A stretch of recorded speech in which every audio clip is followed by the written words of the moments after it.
नमस्कार साथियों, ज्ञानस्थली गुरुकुल में आपका स्वागत है। साथियों, आज की करंट अफेयर्स के मुख्य टॉपिक होंगे आईपीओ क्या है, इसके बारे में जानेंगे। राष्ट्रपति द्रौपदी मुर्मू द्वारा रामलीला मैदान दिल्ली दशहरा उत्सव मनाया गया है, इसके बारे में जानेंगे। पंडित छन्नू लाल मिश्र का निधन हुआ है, इनके बारे में जानेंगे। एक एक करते चलते हैं अपने करंट अफेयर्स की तरफ। पहला प्रश्न हमारे सामने है, आईपीओ का पूरा नाम क्या है? इसका पूरा नाम है option B, initial public offering. व्याख्या, आईपीओ क्या है? आईपीओ वह प्रक्रिया है जब कोई कंपनी पहली बार जनता के लिए अपने शेयर बाजार में जारी करती है। अगले प्रश्न की तरफ चलते हैं। आईपीओ का मुख्य उद्देश्य क्या होता है? ऑप्शन सी, पूंजी जुटाना और सार्वजनिक होना आईपीओ का मुख्य उद्देश्य होता है। व्याख्या पढ़ेंगे। आईपीओ के जरिए कंपनी विस्तार, कर्ज चुकाने या प्रोजेक्ट में निवेश हेतु धन जुटाती है।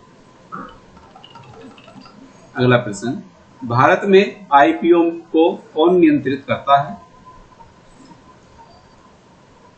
ऑप्शन बी, इसे सेबी नियंत्रित करती है। अगला प्रश्न, आईपीओ जारी करने के बाद कंपनी को क्या कहा जाता है? ऑप्शन बी, इसे पब्लिक कंपनी कहा जाता है।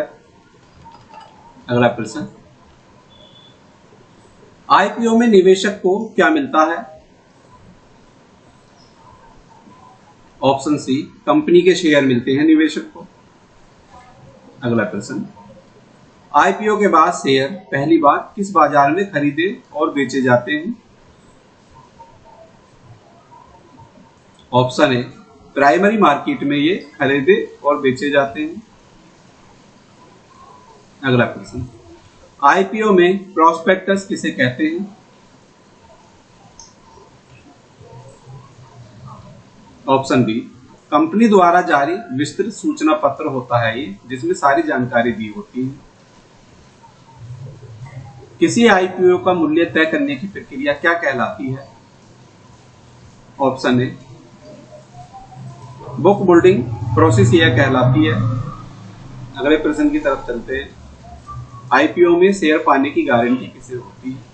किसी को भी इसकी गारंटी नहीं होती है। ऑप्शन डी हमारा सही है। अगला प्रश्न, भारत में आईपीओ की लिस्टिंग मुख्यतः कहां होती है? ऑप्शन ए, एनएसई और बीएसई में इसकी लिस्टिंग होती है। अगले प्रश्न की तरफ चलते हैं। अगला प्रश्न होगा हमारा राष्ट्रपति मुर्मू जी से। राष्ट्रपति मुर्मू जी देश की पहली एसटी समुदाय से राष्ट्रपति हैं, तो इनके बारे में आज चर्चा करते हैं।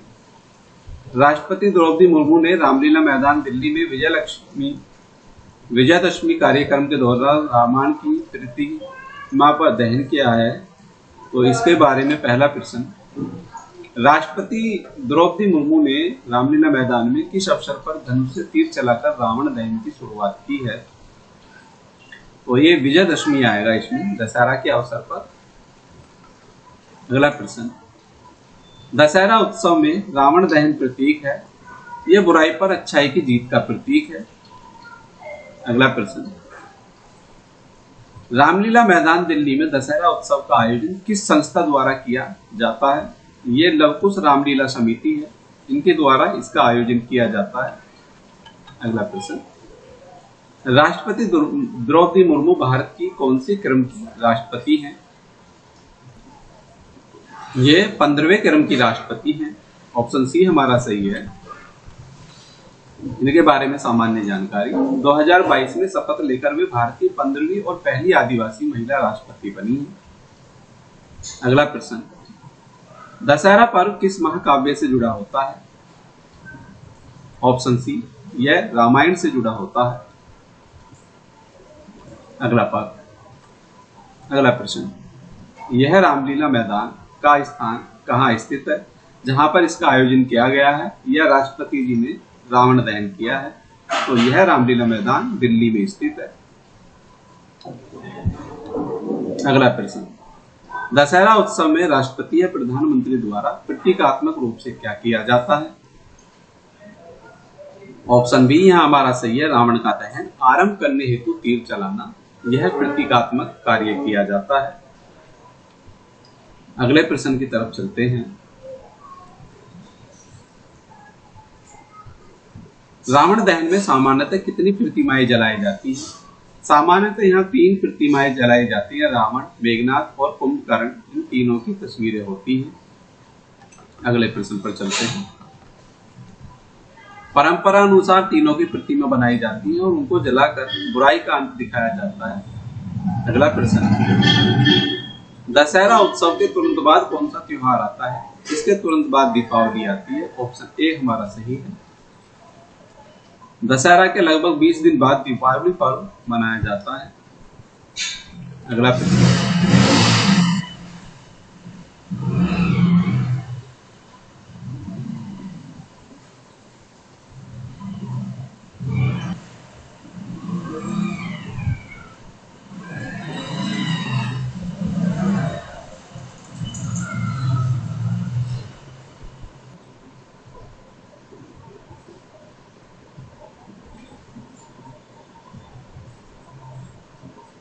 पंडित छन्नूलाल मिश्र किस घराने से संबंधित हैं? ये बनारस घराने से संबंधित हैं। इनका जो विशेष संगीत है वो ठुमरी है। एक एक करके चलते हैं आगे। पंडित छन्नूलाल मिश्र को कौन सा सर्वोच्च नागरिक सम्मान प्राप्त हुआ है? ऑप्शन सी हमारा सही है। पद्म विभूषण पुरस्कार इनको दिया गया है।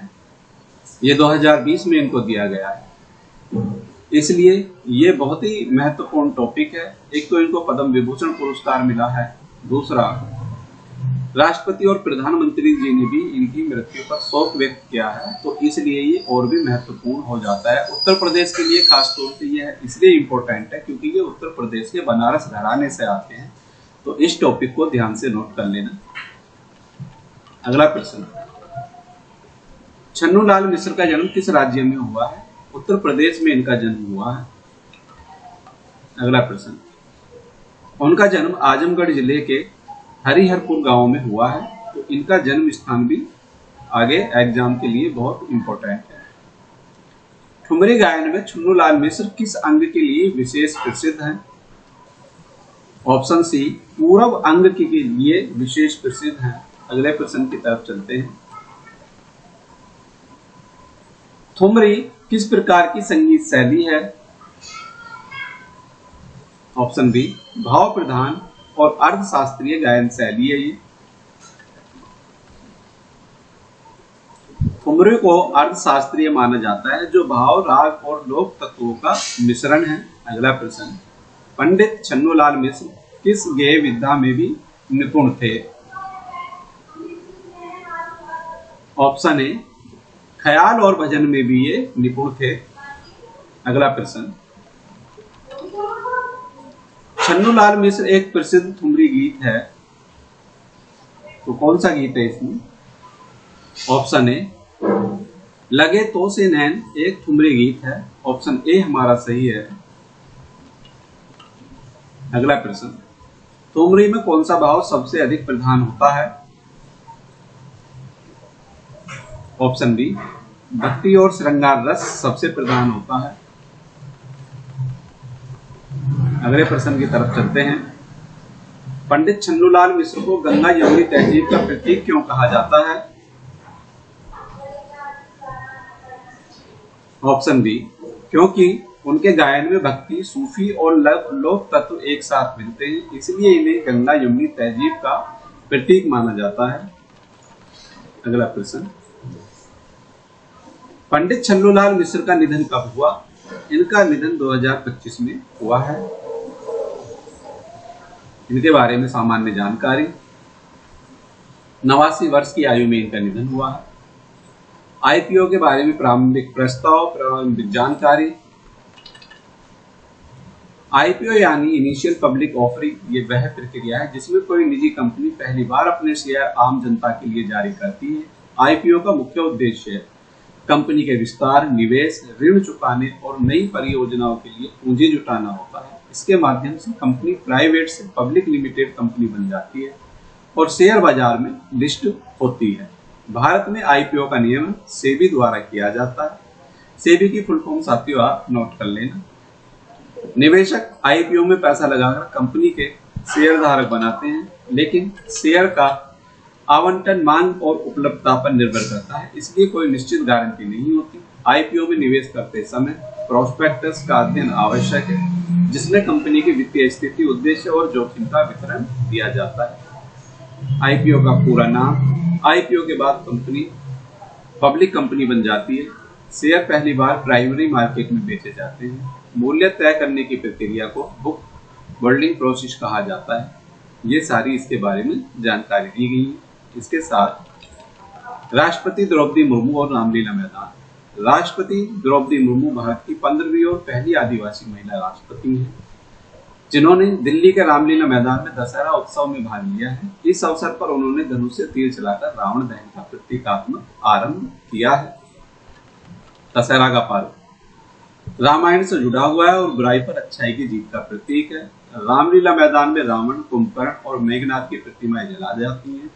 राष्ट्रपति और प्रधानमंत्री जैसे सम्मानित अतिथि पहला तीर चलाकर कार्यक्रम की शुरुआत करते हैं। राष्ट्रपति ने रामलीला मैदान में विजयदशमी दशहरा पर तीर चलाया। दशहरा का प्रतीक है बुराई पर अच्छाई की जीत। रामलीला मैदान दिल्ली में स्थित है।